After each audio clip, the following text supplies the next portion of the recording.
thank you. Aku luar biasa saat ini bisa bikin acara seperti ini dan aku merasa ini satu anugerah dari Tuhan. Saya berterima kasih satu kepada Tuhan Yesus yang luar biasa baik sehingga bisa memampukan saya untuk membuat acara seperti ini.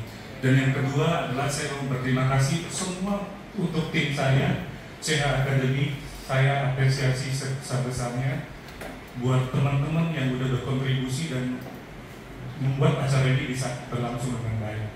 Kita kasih applause buat Erwin, Cing, Astrel, Bu Rosalia, dan lain-lainnya, dan termasuk Rizka. Thank you so much. Semoga acara ini bisa berkenan ya dan bisa membawa dampak yang positif buat kita semua. Oke, saya akan cerita sedikit tentang bagaimana strategi bisnis Gado-Gado Buglo untuk bisa bertahan selama 54 tahun. Ya. Nah, next. Ini dia. Kalau pada tahun 70 mama saya memulai usahanya di sebuah gang sempit di Tubun sini. Saya waktu saat itu udah berumur 2 tahun. Jadi teman-teman ketika saya masih ingusan, mama saya udah jualan gado-gado. Kalau ditanya kenapa mau jualan gado-gado, katanya dia ya, itu karena bahan bakunya gampang dan mudah dibuat. Itu tahun 70. Dengan bermodalkan Rp500 dengan harga per produknya Rp25 per porsinya. Karena pada saat itu kami tinggal di gang dan kami tidak bisa jalan dengan baik ya, karena memang tetangga kita ya kita tahu ya penghasilannya juga sama-sama seperti kita dan tidak bisa maju secara penjualan gitu ya. Dan pada tahun 80 mama diajak berkolaborasi oleh tante saya atau cicinya untuk memindahkan warungnya dari rumah di gang itu pindah ke Jalan Wahid Nasim. Itu kira-kira ya sedikit jalan sebentar kok, 5 menit udah nyampe. Saya pada saat SD sudah diharuskan oleh mama untuk nemenin mama ke pasar. Jadi jam 5 pagi saya sudah tepok-tepokin sama mama, kamu bangun. Suruh ngapain? Suruh temenin mama, bantuin dia ke pasar, belanja sayuran semua, bahan baku jualan. Terus saya yang mama di begini ceritanya kalau saya mau cari detail ini, karena kan sudah janji kan sama Erwin ya, saya buka-bukaan semua loh. Saya belum pernah publikasi secara detail banget, tapi khusus buat acara saya karena saya juga launching acara Kevin atau official, saya harus share detail buat teman-teman yang kepingin tahu. Jadi itu handphone siapa ya? Emang diperhatikan ya? Ini tadi dia nggak ikutin instruksi dari Erwin. Jadi kalau mama ini jalan ini mana sih ya? Saya pernah bertanya, mama jalan gitu. Saya buntutin di belakang. Terus dia pesen sayur-sayuran. Sayur apa? Bayam, toge, ya. Lalu itu kacang panjang, tahu, kentang semuanya. Itu saya ngebuntutin. Jadi mama udah beli ini, saya buntutin sampai. Habis itu saya coba lihat di dia. Apa sih yang dijalanin sama mama? Dia itu ketika sudah beli, terus dia nggak berhenti di situ, dia langsung pindah-pindah megap-megap ya. Dan saya bingungnya sama dia, sama mama, itu otaknya cepat sekali tahu. Ini sekian, dia nggak bawa kalkulator, tapi dia sekian, ini tambah sekian, itu kenapa bisa seperti itu ya? Saya juga kadang-kadang mikir ya, mungkin di sini ada yang tahu bisa jawabnya. Saya kasih voucher 100.000 di Gado-Gado. Kenapa orang bisa cepat? Karena terlatih sudah. Yes. Karena terlatih. Ibu dapat voucher ya, panitia. Kenapa bisa seperti itu? Karena kita melatihnya setiap saat. Ketika otak kita latih terus-menerus, apapun keterampilan teman-teman semua di sini, latih deh. Saya di GFGL, saya sudah menulis artikel selama setiap hari jam 5 saya udah pasti keluar nomor. Jadi di sini semua ada yang member GFGL, anak-anak pernah baca artikel saya sampai ke nomor berapa sekarang? Coba ada yang bisa apa? 42. Tadi udah dapet ya? Salah, 57 lagi belum, salah. 42, 43. Belakang dapat. Ya, itu belakang dapat ya. Jadi sampai hari ke-43 saya tulis, saya berusaha belajar untuk menulis terus. Padahal saya benci banget menulis dulu. Saya cerita sama teman-teman, saya benci banget menulis waktu itu. Tapi ada sebuah inspirasi dari seorang penulis yang membuat saya jatuh hati. Ketika saya membaca, di situ ada sebuah, kok saya senang ya baca ceritanya dia ya. Kenapa saya suka sama ceritanya dia? Karena dia cerita beduk dengan inspirasi dan dia bisa membawa kita tuh masuk di dalam di ceritanya dia. Apa saja sih yang dia ceritakan di situ? Aku paling suka cerita tentang kisah kasih. Ya, bukan soal percintaan aja loh. Apalagi cerita tentang kemanusiaan. Terus apa lagi? Aku suka cerita tentang sikap atau semangat patriotis dari seseorang tadi, orang tersebut ya. Dan akhirnya aku bilang sama dia, ini CH itu makhluk yang amat curiosity. Kalau udah pengen tahu, dia tarik orangnya dan dia tanya semua orangnya. Kenapa Pak? Bapak bisa nulis dengan baik? Dia jawab, bagaimana caranya Pak? Saya ingin tahu. Terus dia cuma jawabnya tuh, cuma bikin kesel saya. Dia bisa jawabnya gini, kamu kalau mau suka jadi penulis, kamu tulis aja.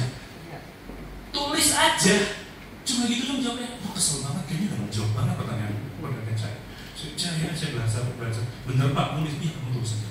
Bagus atau buruk, tulis. Lama-lama, ketika kita mulai menjalankan sesuatu pekerjaan, tapi terus menerus, kita bisa jadi apa? Ahli. Yes, jadi ahli. Semakin lama kita latih, kalau di film silat ya, kita tahu ya ada. Pertama, jurus pertama yang dilatih oleh suhu itu kuda-kuda begini dong. Suruh dia begitu terus, belum apa-apa, latih kuda-kuda. Terus orang itu bilang apa? Gue kapan belajarnya? Udah di situ adalah fondasinya kuda-kuda itu. Dan saya akhirnya terlatih untuk nulis. Saya gila untuk nulis. Saya cuma nulis hanya pada hari Sabtu, hari Minggu. Hari Sabtu tadi ada artikel saya normal kan ya? Normal kan? Itu yang saya mengulikan buat adik-adik. Ketika kita melakukan sebuah pekerjaan, jangan pindah-pindah. Terus kita lakukan terus. Dan akhirnya kita akan menjadi seorang expert. Kita kembali lagi ke laptop ya. Ini dia, next. Sebenarnya takeaway. Lihat lemarinya. Ini lemari apa? Ini lemari baju, buat baju sangat sederhana. Mama saya bukan orang yang berduit dan dia bukan ngomong merek dan dia dengan menggunakan apapun yang bisa sederhana. Ini toples yang biasa yang buat asinan. Kita sistemnya takeaway. Itu mama saya di belakang saya, boleh kasih tepuk tangan buat mama saya. Ketika kita diajak berkolaborasi ke rumah sebelumnya nih. Jadi di seberangnya ini rumah cicitnya mama, dan ketika sudah beberapa tahun kemudian kita di sini. Ya. Di sini ada teman saya yang juga jualan, mamanya jualan di pasar Bogor. Mana sih? Yuli mana Yuli? Cen, nih ya, nih. Sama-sama orang pasar Bogor. Ya. Terus di sebelah situ itu sudah sekitar tahun 2000 lebih. Saya orangnya suka membaca, dan ketika saya SD itu ada seorang guru yang begitu baik buat saya, dan ketika kelas 5 itu guru saya itu mengizinkan ketika peralihan acara itu ada satu ibu-ibu tua datang ke dalam kelas kita, dan dia diperbolehkan oleh guru kelas saya untuk jualan majalah, dan saya senang baca. Tadi ada yang udah menyebut dia majalah Bobo, Hai, Kawanku, termasuk Uncung gitu. Ya. Ini ada teman saya di sini, namanya Rita. Teman SD saya hadir loh Pak ini. Boleh berdiri Rita. Ya. SD saya ada di SD Besuki, nomor 1 Pagi. Jadi teman-teman yang tahu SD Barack Obama sekolah di mana? Itu dia sekolah di situ. Dia 3 tingkat di sekolah lah di SD. Ya, itu dia. Next. Pertama, syaratnya adalah starting small. Teman-teman kalau memulai usaha jangan pakai pinjam. Usahakan, boleh nggak kami pinjam? Boleh. Sama siapa? Sama IMF. Bukan institut yang luar negeri itu. IMF sedangkan dari apa? Istri, mertua, family. Iya, pertama-tama boleh bikin nggak sama istri? Boleh. Siapa contohnya? Saya waktu itu gaji saya 1 juta. Waktu saya kerja sama mama, saya pernah kerja sama mama 1 juta gajinya. Terus KPR-nya berapa? 5,5. Sisa berapa? 450.000. Harus cukup dalam tempo sebulan. Bener. Terus istri saya waktu itu gajinya udah 1,6. Jadi kalau saya lagi bokeh, saya bilang sama dia, tolong jajanin gue dong. Jajanin saya. Sedih juga ya ceritanya. Nah, ini pertama-tama ya teman-teman ya, starting small. Usaha dengan modal kecil, ya. Boleh pinjam, boleh. Tapi jangan pinjam. IMF. Ingat kan IMF singkatan apa? Oke. Kedua, ini menabung. Kenapa saya bilang menabung? Mama saya kalau saya bangun pagi jam 5 itu masih buta mata nih, ngantuk. SD loh, SD ya Rita ya. Terus ritual apa yang saya lihat ketika itu saya bangun, si nyokap lagi masukin duit ke celengan ayam. Ingat celengan? Ada celengan ayam dari tanah liat tuh yang kalau udah penuh kita cukret kita itu ya. Itu ritualnya si nyokap tuh, nyokap saya. Dan terus menerus dia tabung, kalau udah banyak di kemana masukin di bank. Dan ketika kita sudah uang kita dimasukin di bank, dan mama saya itu orang yang bankable banget, padahal dia SDTT. Ada yang tahu di sini singkatan SDTT? Voucher lagi keluar. Yes, apa di voucher lagi ya? Enak banget lah pokoknya datang ikut workshop gue mah enak banget lah. SDTT singkatan dari sekolah dasar 3 tamat. Mama saya sekolah sampai 4 kelas 4 SD saja. Kelas 4 SD dikeluarin sama punggungnya. Punggung saya galak banget. Ya, jadi dikeluarin akhirnya dia itu. Tapi dia bankable banget. Kenapa bisa bankable? Karena dia banyak teman-teman dari bank. Bank itu menawarkan dia. Tapi dia mama juga punya sikap rajin menabung. Kita tahu ya, bank melihat kita itu bukan karena IPK. Ya. Kamu belum laut apa enggak peduli bank. Yang penting antara debit sama kreditnya kamu bisa keluar masuk. Bank akan melihat itu, ya. Jadi teman-teman nggak usah pusing kalau nggak cum laude, nggak usah pusing kalau nggak lulus kuliah. Tapi kalau rekening kamu di bank keluar masuknya bagus, pasti ditawarin kredit. Nah, itulah mama saya. Ya. Terus manajemen keuangan yang baik. Apa maksudnya manajemen keuangan yang baik? Kita harus pintar mengelola. Saya mau cerita tahun 2020 ketika pandemi di Garuda tidak terjadi kehebohan. Padahal yang namanya bawang merah itu udah empot-empotan ya, banyak yang bangkrut. Kenapa Garuda bisa bertahan? Karena kita tidak punya utang. Bahkan bank itu menyodorkan diri untuk kasih kita utang, tapi kita tidak punya utang. Pak, gimana Pak supaya tidak punya utang? Ya saya punya pasangan pasti seorang menteri keuangan yang sangat baik banget. Istri saya maksudnya. Dia tahu ketika masa kita lagi rame. Di sini ada yang tahu Nabi Yusuf? Yes. Tahu kan? Dia ngomong apa? 7 tahun masa berkelimpahan ditutup dengan 7 tahun masa kekeringan. Ketika omset kita bagus banyak, itu harus kita apain? Simpen. Jangan dijadikan jor-joran. Gua minum mentang ini banyak yang saya lihat. Saya ini pencinta UMKM. Saya tiap bulan ketemu sama UMKM. Salah satunya ada Budian nih. Kita kasih tepuk tangan buat Budian. UMKM dari Cibrahusa. Betul ya Bu? Betul. Yes. Dan tahu nggak? Bapak melakukan kami. Iya. Tahu nggak? Ibu ini 35. Jauh kan? Tapi ngotot kan sifatnya, ngotot buat apa? Buat belajar datang ke sini, kasih apresiasi sama itu luar biasa. Ciri-ciri orang sukses begitu. Bagaimana cara kita belajar dengan orang yang sudah sukses duluan? Nah, UMKM di Indonesia banyak yang saya dapati ya, karena saya tiap bulan saya ketemu mereka, saya bikin video kemudian saya masukin di channel saya Kelvin Abang Official. Itu semata-mata semuanya gratis Bu ya, nggak bayar kan Bu ya?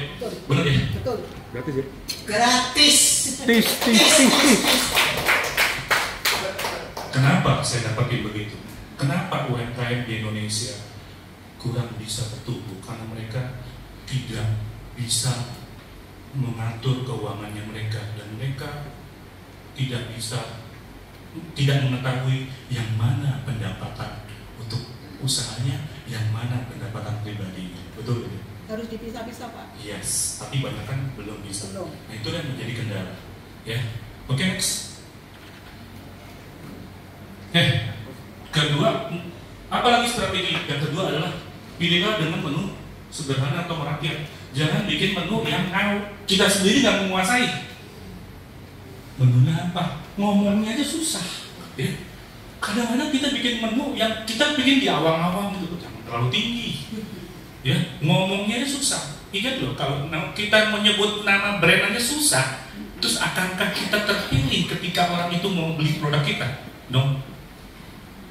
Coba sebutin, Gado-Gado Boblo itu ikonik banget, bukan karena saya ownernya, disebutinnya aja udah selesai. Yes, dan nama Boblo itu adalah nama dari mana? Bukan nama dari pasar, bukan. Nah, ternyata setelah saya surf, setelah saya dipertemukannya secara kebetulan ketika saya ke sekolah, ke dokter anak saya yang perempuan, itu di situ ada koran Republika, dan koran Republika itu tulisnya apa? Membuat mata saya terbelalak. Boblo, Cikal Bakal Menteng. Tahukah nama Boblo itu dari mana? Ternyata nama estate dari Belanda yang membangun kawasan Menteng seperti kawasan ini. Dulu kita ngomongnya gimana? Kita nggak pernah tahu apa nama Boblo. Kata orang Boblo itu nama pasar sapi, Baflo, meleset. Orang kita nggak bisa ngomong Baflo, jadinya Boblo. Benar kan? Mister, jadi Mester. Itu plesetan. Dan ternyata itu. Baru tahu kan? Kamu baru tahu kan? Baru tahu kan? Kamu tinggal di pasar Boblo padahal. Ini mamanya punya usaha PND, jualan rokok paling hebat ini lagi mamanya. Bener gak?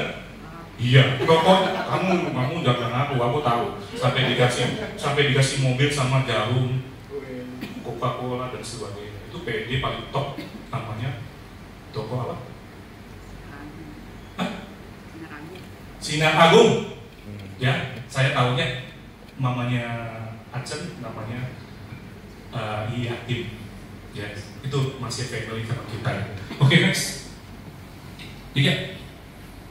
Pilih merek yang unik. Tadi sudah cerita ya, unik. Ingat, yang gampang disebut, jangan yang susah. Mau nyebutin aja susah. Bagaimana mau kita dipilih sama mereka untuk dibeli? Oke. Kita bekerja sama dengan pihak lain. Ingat ketika mama saya sudah beberapa kali memenangkan. Nah ini, saya mau cerita ini.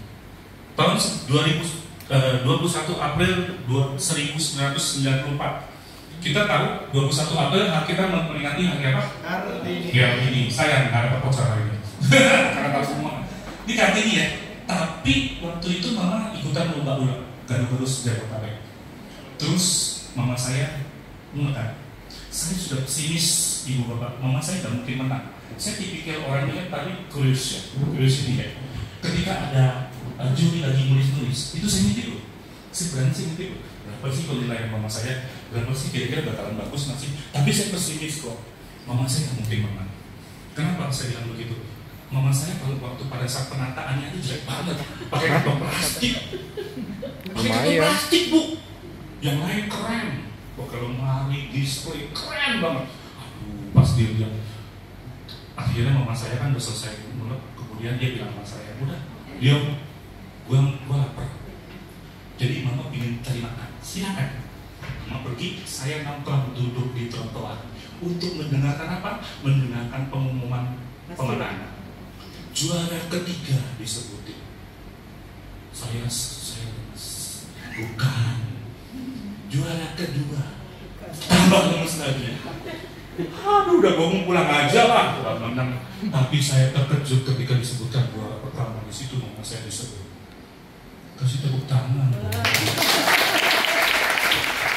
Nama saya disebut sebagai juara pertama dan kaget saya. Terus saya lihat, loh mamaku belum pulang, terpaksa nggak aku menggantikan dia. Jadi ada laki-laki ganteng di sini, sementara ibu-ibu ini di sini semua. Ini siapa saya tahu ini? Ini ibu Menterian Koperasi Bulog, Menpangan Bulog, istri menteri. Ini istrinya Asmuni. Ternyata istri Asmuni juga ikutan jualan gado-gado ulek. Perang dalam. Hadiahnya apa? Uang 500.000. Gede, lumayan gede. Terus apa lagi? Tepung tapioka sekoper plus piagam. Di situ saya bangga sama mama saya. Dia SDTT, tapi dia tidak pernah menyerah, dan termasuk dia mau mendengarkan masukan dari saya. Jujur saya ngomong, kalau mama saya tidak mau mendengarkan masukan dari saya ogah bergabung sama dia. Kenapa? Para founder punya kecenderungan untuk kekeh. Founder itu ngomong, brand is me. Lu tahu apa? Lu anak kecil, lu gue lahirkan kata mama. Tapi kalau mama saya, dia mau mendengarkan, dan akhirnya saya juga mau membantu dia. Kalau founder kita keras kepala dan kekeh, saya ogah. Ikut bergabung. Percuma, saya ngomong apapun dari dengar. Dan ketika kita memperbaiki dan kita mencoba memberikan tampilan yang bagus, beda visi, Pak. Mama saya maunya jualannya di gang. Terus kalau di gang, kira-kira kementerian yang anggaran-anggaran kita akan belinya kagak. Jokowi bakalan kagak? Kagak. Jokowi udah 4 kali. Kita masih tepuk tangan buat Jokowi. Presiden satu-satunya 4 kali datang. Habis sholat Jumat dia datang. Habis terpilih dari jadi presiden dia datang. Dan saya bangga dengan Jokowi. Ya, betul-betul. Presiden yang lainnya enggak. Next. Kelima, kita harus, ketika kita sudah mempunyai 3 cabang atau lebih, kita harus membuat apa? Dapur sentral. Ya, dapur sentral itu dimana semua bahan baku kita dibuat di situ dan didistribusikan, sehingga cita rasanya sama. Jangan sampai kita ketika kita sudah membuat banyak cabang, rasa yang satu bisa di tempat ini dengan rasa yang di sini berbeda. Itu membuat customer kita kecewa. Oke, next. Kita langsung harus bikin setelah adanya dapur sentral, jangan lupa membuat SOP, Standard Operation Procedure. Ya. Ini bentuknya SOP, bentuknya gimana Pak? Paling gampang sekarang itu adalah pakai video. Cara membuat kue misalnya, Yuli lagi bikin kue, bikin SOP. Diapain? Di videoin. Sehingga ketika kita sudah punya banyak cabang, anak buah kita tinggal kita kasih lihat videonya. Tapi pada saat nonton harus bareng-bareng berdua. Soalnya kalau kita nggak monitor dia, jangan-jangan dia nonton yang lain.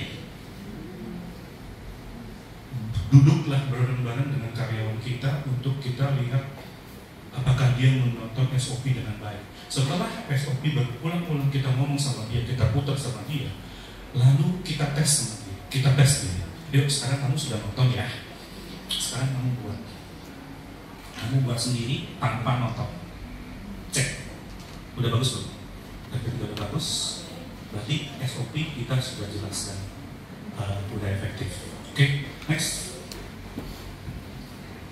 Penempatan SDM yang tepat dan berkualitas. Saya rasa ini pasti kita harus selalu melakukan training dengan secara berkala, dan jangan hanya bertumbuh dengan training saja karena kadang-kadang training tidak efektif. Yang saya sering lakukan adalah coaching one-on-one ya, Bu ya. Jadi saya orang yang cukup bawel. Jadi kalau teman-teman di sini yang punya bisnis kuliner bisa kan? Kuliner ya, lu nggak tahu kan? Bisnis kuliner, saya bilang ya teman-teman ya, apa syaratnya? Ownernya harus bawel. Serius? Bawel, peduli, karena tampaknya bisnis kuliner gampang ya, bener ya, Bu? Tampaknya gampang ya, gampang. Coba deh bikin. Coba bikin kuliner. Gampang. Ada yang ngomong gampang deh? Siapa yang bilang gampang? Coba, anak-anak deh, berani nggak gampang? Coba bikin sampai bisa bertahan selama 50 tahun. Nggak gampang teman-teman. Tidak semudah itu Ferguson. Bisnis yang paling complicated, yang paling memusingkan itu bisnis F&B. Sekarang kita bisa lihat begitu banyak bisnis F&B berguguran. Kenapa? Pertama, masyarakat kita suka suka ikut-ikutan. Pokoknya itu temen gue bikin eskepal, gue ikut eskepal. Kita bisnis batu akik, ikut batu akik. Baru apa lagi? Sekarang lagi berjalan apa? ST. ST ya, ST ya. Lihat nanti ya. Lihat nanti. Ketika penawaran lebih banyak dari permintaan, udah pasti hukumnya apa? Ya, ini berkaitan dengan SDM ya. Latih terus ya. Jangan lupa, tadi saya ngomong bawel, itu bawel maksudnya apa? Kita harus sering bertanya kepada karyawan kita. Saya yang paling bawel di Gado-Gado Buku, saya yang paling bawel. Saya ngoceh sama karyawan saya. Kalau karyawan salah, saya kasih masukan sama dia. Ya, kalau kalian pendiam, gimana Pak? Terus karyawan salah diamin. Aduh, tambah runyam gitu Pak di komplain. Next. 8, pilihlah 2 pilihan ini. Ya, kita kemarin udah ada Pilpres 01, 02, 03. Ini 2. Di bisnis F&B cuma 2. Ini selalu kaitin banget nih pacekan sama Pilpres nih. Tanggal baru pilek. Standalone or join mall. Apa maksudnya Pak standalone? Standalone kayak begini nih, berdiri sendiri. Ya. Terus kalau join mall kita itu masuk di dalam sebuah mall. Di dalam sebuah mall pun kita ada 2 cara. Mau masuk di food court atau mau kita standalone lagi. Maksudnya di dalam mall tersebut ya. Tapi ya kalau yang di kategori standalone itu seperti ini. Kita bangunan kita sendiri, kita bisa running sendiri dan produk-produk makanan yang kita bisa hasilkan dan servisnya itu bisa sesuai dengan kemauan kita. Ya, pilih deh mana yang cocok. Tapi kalau untuk goblok saya kasih tahu ya. Mulainya dari mana? Dari gang. Dari gang pindah ke garasi, dari garasi pindah ke food court. Oh ya, saya pindah ke restoran. Saya lupa tadi cerita. Ketika saya suka baca buku tersebut, akhirnya, ingat kan? Tadi saya sedang baca majalah ya. Karena senang baca majalah, akhirnya saya baca apa? Baca buku kisah-kisah orang sukses. Terus jangan ngobrol situ, distract. Pay attention ya. Ketika sudah baca buku, saya berlanjut ke baca apa? Baca buku autobiografi orang-orang sukses. Siapa yang saya baca Pak? Thomas Alva Edison, pencipta telepon siapa? Yang tahu? Graham Bell. Pencipta bom atom siapa? Marie Curie. Ya, betul ya? Itu saya bacain semua sampai saya terbawa dalam mimpi. Dan saya mulai memvisualisasikan. Saya sudah mulai cerita sama teman-teman saya pada saat saya kuliah. Saya kuliah tahun 90-an, 87-an, 90-an. Saya cerita sama teman-teman saya udah bilang sama, bro, suatu ketika bisnis gado-gado nenek gue bentuknya restoran eksis. Suatu ketika bisnis mama saya itu pasti bentuknya restoran. Pede banget, pede habis. Padahal jualan mama saya masih di mana? Di garasi. Tapi saya kalau orang gila, keluar. Tahu nggak teman-teman? Kalau kamu mau sukses harus jadi orang gila. Yes. Semua alat-alat di dalam kita, di sekeliling kita, percayalah teman-teman. Dan entah itu handphone, kacamata, renteng, botol minum, itu dimulai dari bermimpi. Bahkan kita ke bulan, itu semua di dalam dimulai dari mimpi. Jadi kalau ada yang nanya sama kamu, apa mimpi kamu? Itu kamu harus berani ceritain. Jangan kayak orang ditanya, mimpi kamu apa? Aku mah cuma rengginang remahan di bawah meja lagi ngomongnya. Saya bilang itu orang gila. Tuhan kasih kita sebagai makhluk paling tertinggi loh, kita loh, paling tinggi yang Tuhan ciptain, malaikat aja kalah. Kok kita malah ngomong kita rengginang Pak? Aku suka ngelus dada kalau namanya begitu, dan bawahnya kesel, gue pengen lupa paradigmanya. Ya, next. Nah, kita lakukan apa lagi? Promosi di Facebook ya. Kan saya bikin event-event, ini saya juga hari ini lagi jadi bikin event. Dan CH hari ini sudah berubah wujud dari seorang pemula jadi IO. Jangan cium, tangan dong.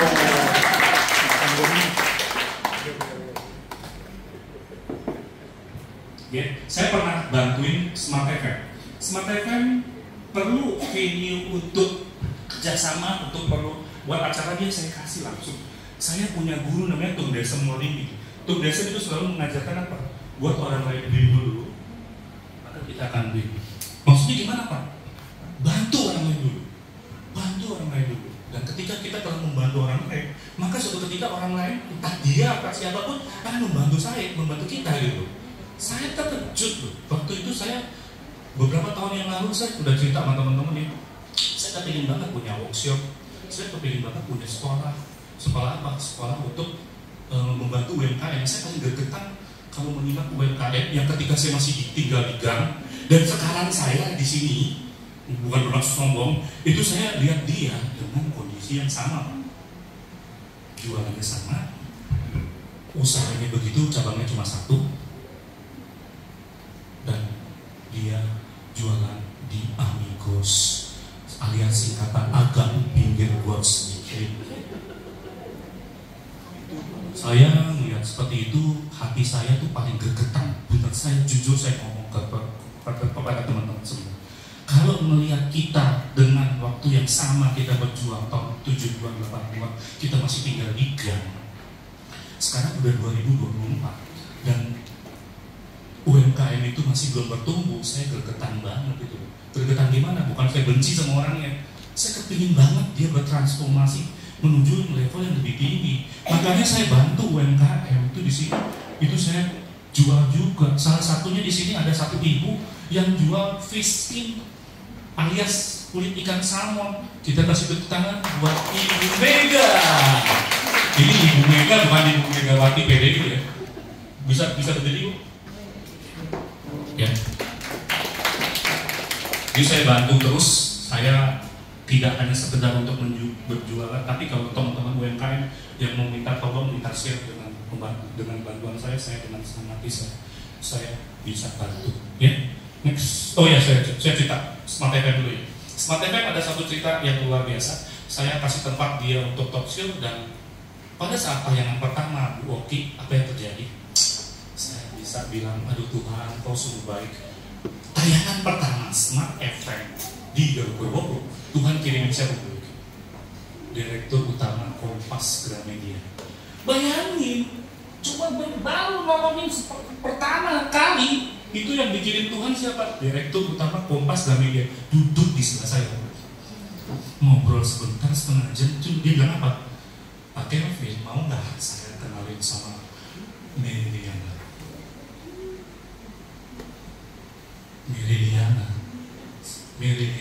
Saya jangan lupa 4 jam kalau perlu buat saya. Ya. Di sini ada yang mau lanjut lagi saya cerita atau lanjut ya? Soalnya operator udah bilang 4 menit lagi. 4 jam oke. Pulang kita sampai sore ya. Oke? Yes. Oke. Terus bapak tersebut bilang, saya kenalin Pak Kevin, mau gak dengan Meridian? Mau banget. Akhirnya dipertemukan lah, dan saya akhirnya diaturlah untuk bisa ikut talk show di situ di Radio Sonora. Pada saat itu kita dengan topik adalah membawa makanan kampung menuju restoran mewah. Itu talk show radio. dan itu masih ada dalam bentuk rerun, jadi 2 kali di setel. Itu sebuah anugerah. Siapa saya sampai bisa bertemu dengan Meridiana, dan akhirnya ketika Meridiana membuat sebuah film, dia bisa wujudkan.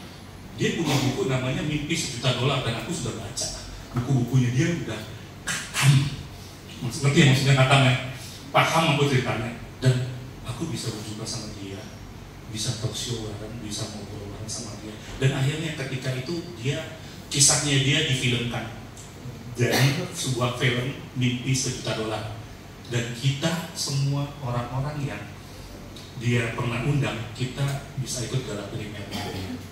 Yang datang itu semua motivator, orang-orang top dan orang-orang beken, dan kita, ya saya bersyukur lah. Itu tadi, saya tadi udah cerita sama anda semua ya, bikin orang lain win, maka kita akan win. Ya, next, itu dia. Menggunakan sosial media, saya nggak usah cerita, adik-adik lebih kayak teman biasa ngomong kemarin ada mahasiswa, saya panggilnya adik-adik, ini bapak-bapak dan ibu-ibu semua pasti tahu lah sosial media gimana. Next, ya, kita tahu lah, saya nggak usah cerita ya. Facebook, IG, saya Pak CH ada di mana aja? Saya ada di semua platform.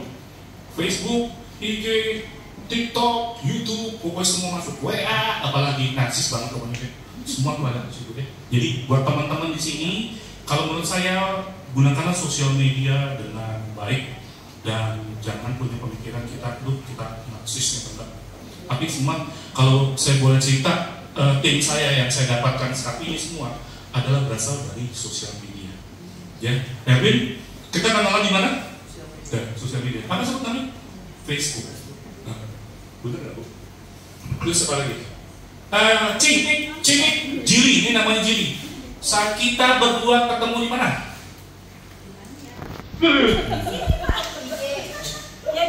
Oh, IG.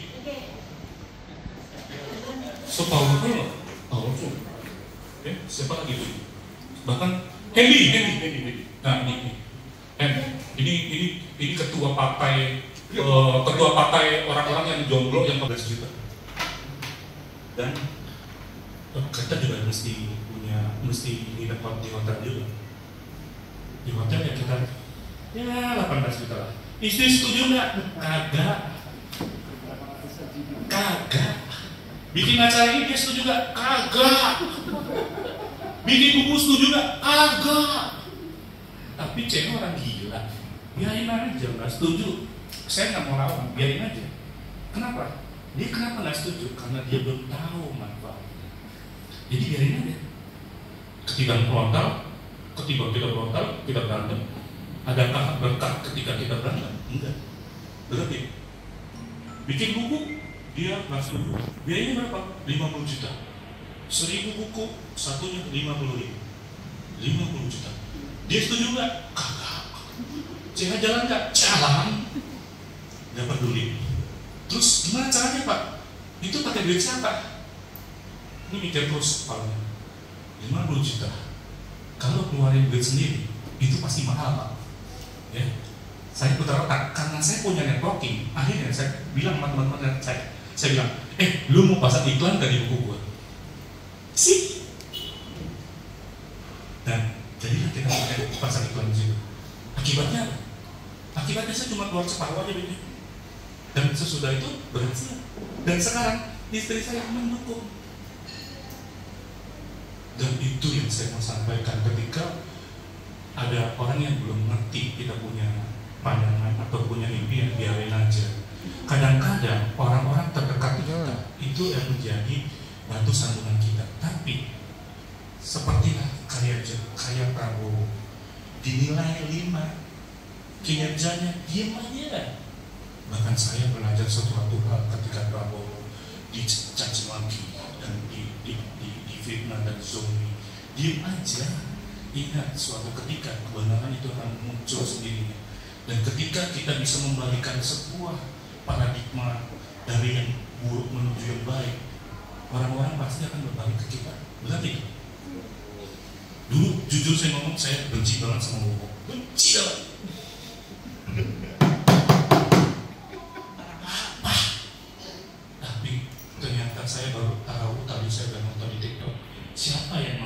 paradigma Prabowo menjadi seperti sekarang?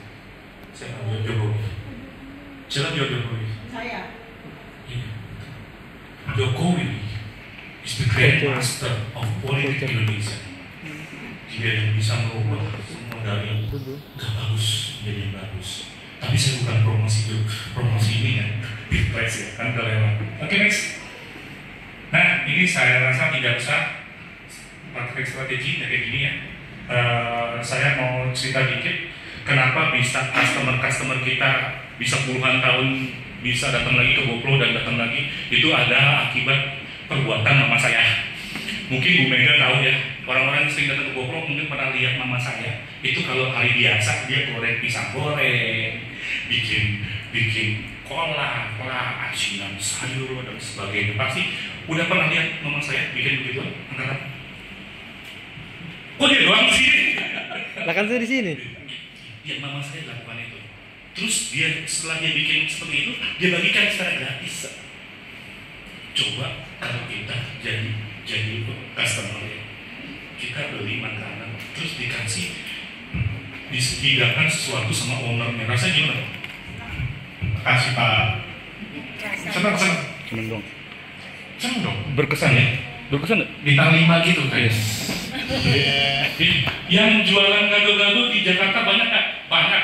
Itu tuh abang-abang 15.000, 10.000 bisa. Ya, asal kuat-kuat aja perutnya ya. Ya. Tapi dengan melakukan pendekatan bikin sesuatu, kita kasih ke customernya, bukan cuma sekedar ngasih doang loh. Mama saya menjalin hubungan loh. Itu yang ngapain? Nanya, bertanya kepada orang itu, mengenal orang itu. Bu, makanya Bu dikasih. Aduh rasanya nyes. Belum pernah kan lihat counter restoran sampai begitunya gitu. Belum pernah kan lihat counter sandwich bikin ayam goreng terus dikasih karena dia udah beligal. Katakanlah yang lain lah. Jarang, sangat jarang. Dan itu mama saya lakukan. Dan itu terpaksa. Dan itu semua saya lihat. Saya rekam loh ya. Dan aku juga mempelajarinya. Kemarin ada orang ulang tahun di bawah. Apa yang saya lakukan? Saya nggak diam diri. Saya langsung samperin dengan ini sebentar ya. Dengan langsung saya begini. Saya suruh apalagi anak buah saya suruh nyanyi. Ikutan nyanyi. Happy birthday to you. Terus pakai handphone saya rekam terus. Setelah rekam, saya berkenalan dengan dia. Saya minta mau WA-nya. Terus kita ada program Fortune Wheel di bawah tuh kalau itu lagi ngomong lagi. Ada ibu bapak tahu itu ada Fortune Wheel yang bentuknya bundar. Ketika customer beli 200.000, itu mereka boleh dapat satu Fortune Wheel yang bisa diputar. Terus isinya apa Pak? Itu di situ ada pilihan ayam soto Betawi kah, bisa dapat sop buntut, kalau beruntung bisa dapat pocer. Dan itu adalah satu bentuk kecintaan kita dengan pelanggan. Dan dia senang. Setelah senang, saya catat nomor teleponnya. Saya foto bareng sama mereka, Pak Bu. Terus saya bilang, terus ada yang ngomong lagi, Pak kemarin saya datang, tumbler saya hilang Pak di sini, saya langsung kasih tumbler kita. Tuh bentuknya tuh. Dan kasih ini. Kira-kira kalau kita baru hilang barang, terus kita kasih, nih Pak, thank you ya Pak. Wow. Itu yang namanya pendekatan customer intimacy yang selalu saya lakukan. Apa yang membedakan gado-gado GoPro dengan gado-gado yang lain? Itu tuh nyentuh hatinya itu loh. Karena produk dimanapun tetap sama. Gado-gado is just gado-gado. Tapi di tangan mama saya bisa bikin hati orang-orang tergila-gila. Bukan karena produk. Ingat, pembelian atau orang beli produk kita itu bukan karena produknya. 85% itu karena mereka suka sama kita. Betul tidak? Ya. Betul tidak? 15% itu karena kita memang butuh produk dia. Jadi ingat, kamu harus memikat hati pelanggan kamu. Ketika dia sudah terpikat, apapun produk yang kamu jual dia pasti beli. Di Amerika ada satu orang penjual mobil yang sukses. Ya. Siapa namanya? Joe Girard. Joe Girard bisa jual 5 mobil sehari. Salesman Indonesia jual mobil 1 bulan berapa? Beli itu. Joe Girard tiap hari 5. Kok bisa sih? Joe Girard siapa? Joe Girard adalah the best salesman in the world. Jual mobil 5. Bahkan kita kalau kadang-kadang mau beli mobil sama dia, antri 3-4 bulan sebelumnya. Mateng loh. Mau beli mobil mesti antri 4 bulan sebelumnya. Apa sih yang membuat dia perbedaan antara beli mobil sama Joe Girard dengan orang lain? Nih saya kasih tahu. Pertama, ketika orang beli sama Joe Girard, itu yang serah terima kunci itu Joe Girard yang datang. Kalau kita beli mobil di Indonesia yang ngasih kunci sopir, benar tidak? Ini Joe Girard yang datang, pakai jas lengkap, terus serah terima kunci, foto barang, cepat, kirim langsung ke orang. Terus apa lagi Pak? Di dashboard itu ada kartu nama, ada macam-macam, yang sehingga ketika mobil kita dipakai sama istri kita, itu kalau kita mogok, itu orang itu langsung telepon ke Joe Girard dan Joe Girard akan membantu memperbaiki. Ketiga, Joe Girard kalau kita ulang tahun beli mobil sama dia datang loh, bawa apa? Bawa kue ulang tahun. Hari Valentine dia datang membawa bunga buat pasangan itu loh. Terus apa lagi Pak? Anak kita masuk rumah sakit, dia datang membawakan sesuatu buat bingkisan kepada anak kita. Coba deh kalau kita diperlakukan kayak begitu, kira-kira maukah kita membeli dengan salesman yang lain? Kagak. Itu yang membuat Joe Girard menjadi the best salesman in the world, bisa mampu menjual mobil. Oke, next. Berbalik. Next. Jadi saya akan cepat. Ada sebuah kisah yang mau saya mau bagikan ke teman-teman semua ya. Kisah ini dimulai pada saat pandemi. Kita pandemi kena ini ya, kena dampak banget. Kita sampai omset kita hanya tersisa 10%. Pusing nggak nih? Siapa di sini kena dampak pandemi usahanya? Kan? Lu nggak kena dampak kan? Wah, makmur. Gak boleh gitu, sosialnya mungkin. Oh, biar semua ya kena dampak ya. Konglomerat aja kena dampak ya. Baru 2020 kena nggak? Kena. Sisa berapa? 10%. Mampu bayar macam-macam nggak kalian? Nggak mampu. Nggak mampu. Ya, pusing. Akhirnya saya duduk di bawah. Please stop dulu. Akhirnya saya duduk di bawah. Saya lagi duduk di bawah. Ada seorang kepala sekolah telepon saya. Pak Kevin, tolong bantu saya untuk bikin buku galau-galau. Saya mau beli. Saya mau Bapak Kevin ngajarin mulek. Ngajar mulek Bu? Iya, benar. Via apa? Via Zoom. Via Zoom, nggak boleh PPKM ketat. Saya ingat banget meja saya ditumpukin semua bangku. Terus ada tulisan apa? X gede. Alias nggak boleh duduk di situ. Benar nggak?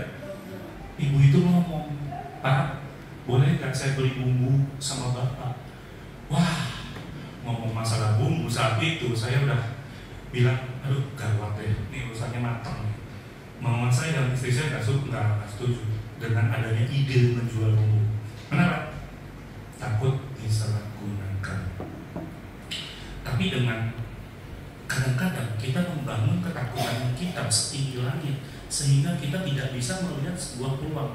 Akhirnya saya bilang sama mereka berdua, Gado harus melakukan sebuah terobosan yang gede banget. Kita harus berani jual bumbu. Dan puji Tuhan mama dan istri setuju dan kita membuat bumbu. Win, next. Bumbunya kayak apa Pak? Next. Nah, kebayang nggak bikin bumbu kayak gini? Box yang transparan kita isi apa? Next, buka Win. Bumbu kacang, gula Jawa, jeruk limau, bawang goreng, kerupuk udang, emping dikirim kemana? Ke pihak sekolah. Dan pihak sekolah menyebarkannya ke rumah semua murid, termasuk saya bilang bawain juga ulekan kayu. Kalau bulatan batu, mana? Next, Suri.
Di luar nanti.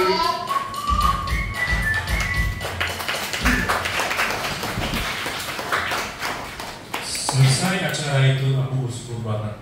Aku senang banget sama anak kecil. Jujur aku senang banget anak kecil. Berbeda dengan istri saya kalau ada anak kecil dia cubit. Dia benci anak kecil. Aku suka banget anak kecil. Ketika aku dipanggil begini acara begini paling depan.